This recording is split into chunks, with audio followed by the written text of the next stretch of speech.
இந்த பொண்ணு நான் கையில பெரிய டிஃபன் பாக்ஸ் எடுத்து ஒழிஞ்சின்னு போகுது.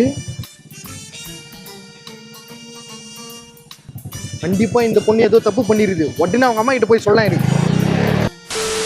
விஷ்ணாக்கா இங்கதான் இருக்கிறியா? உங்க பொண்ணு ஏதோ பெரிய தப்பு பண்ணிருக்கிறாக்கா. ஹே ஏன்டா இப்படி சொல்ற? இவ்வளவு பெரிய டிஃபன்ல ஏதோ எடுத்துக்கின்னு ஒழிஞ்சின்னு வராக்கா. டேய் நான் தானே டிஃபன்ல மாவரைக்க குத்தாமிச்சேன். அப்ப எதுக்கு ஒழிஞ்சின்னு நைஸா வரா? நைஸா வராளா?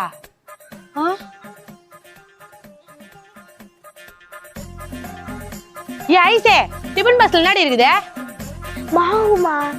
போய் சொல்லாத ஐசா, நான் உன்னை அங்கிருந்து பார்த்துட்டு தான் வந்திருக்கிறேன். மாவுனா ஏன் ஒழிஞ்சின்னு நைஸா வரா? அம்மா தான் மாவை நைஸா ஆச்சுன்னா சொன்னாங்க, அதான் நைஸா வந்தேன். நைஸா அடிச்சுன்னு வர சொன்னாங்களா? ஆமா, எப்படி நைஸா ஆச்சுன்னு வந்து பாத்தீங்களா?